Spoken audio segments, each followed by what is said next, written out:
Governor of Odisha Sri Raghubar Das ji, Chief Minister Sri Mohan Charan Majhi ji, Union Minister of Tribal Affairs Sri Juel Oram ji, Raksha Rajya Mantri Sri Sanjay Seth ji, Chief of the Naval Staff Admiral Dinesh K. Tripathi ji, Deputy Chief Ministers Sri Kanakavardhan Singh Dev ji and Srimati Prabhati Parida ji, Speaker Odisha Legislative Assembly Sri Surama Padhi ji, Srimati Rema Padhi ji, Chief Justice High Court of Odisha Sri Justice Chakradhari Saran Singh ji, Flag Officer Commanding in Chief Eastern Naval Command Vice Admiral Rajesh Pendarkar ji, distinguished guests, flag officers, sailors, ladies and gentlemen. I am glad to be here at Puri to witness the operational demonstration conducted by the Indian Navy. Let me begin by offering my greetings to you and all personnel of the Indian Navy on the occasion of Navy Day. Today, on the 4th of December, we celebrate our glorious victory in the 1979 war and commemorate the selfless service and supreme sacrifice made by naval personnel in defense of the motherland. I would also like to recall the sacrifice and courage of Captain Mahendra Nath Mula, a brave naval officer who demonstrated exceptional valor and leadership during the 1971 Indo-Pak War. As the commanding officer of INS Khukri, he played a crucial role in several key operations and eventually laid down his life.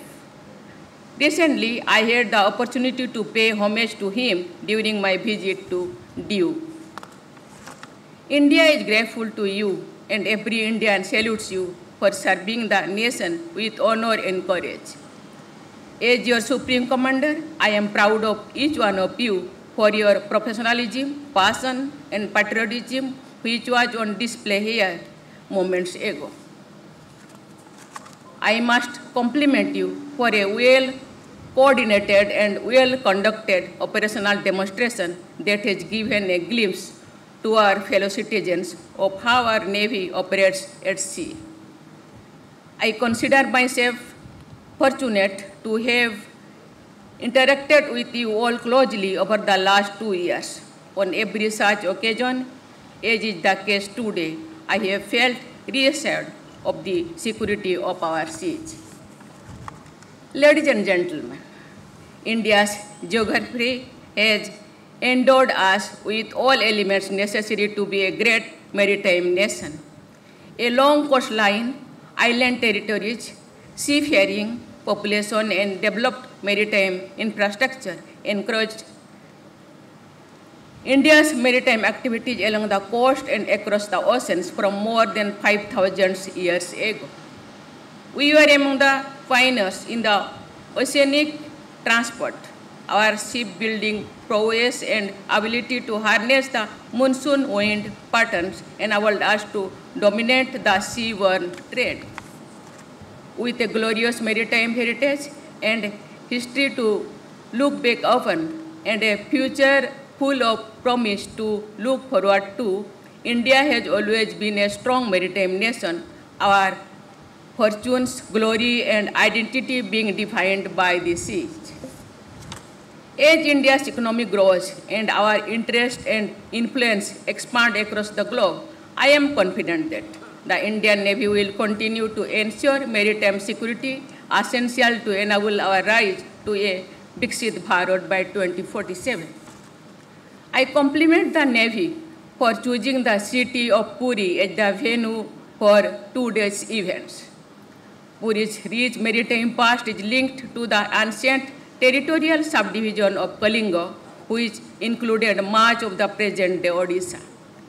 Ancient Kalinga had vibrant maritime linkages and extensive shipbuilding activities to supplement the flourishing trade. That glorious past is going to be reflected into the future that is taking shape here in Odisha at INS Chilika, where young boys and girls from across the country trained to become Agniveers in the service of the Navy. Ladies and gentlemen, over the last year, the Navy has been at the forefront of all operational activities in the region, ensuring safety of seafarers and security of maritime trade, providing humanitarian assistance and disaster relief, with threatening illegal drug trafficking at sea that funds terrorist activities that endanger our national security. The seamless integration of advanced technology, tactical acumen, and sheer courage on display today aptly showcase the evolution of our Navy into a combat-ready, future-ready, and credible force.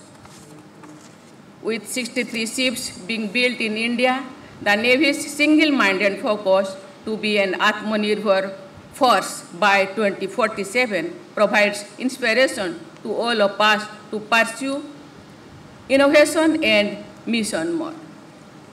It is a matter of pride for every Indian that we are today one of only 6 nations in the world that have the capability to design, build, and operate both a ballistic missile nuclear submarine and an aircraft carrier.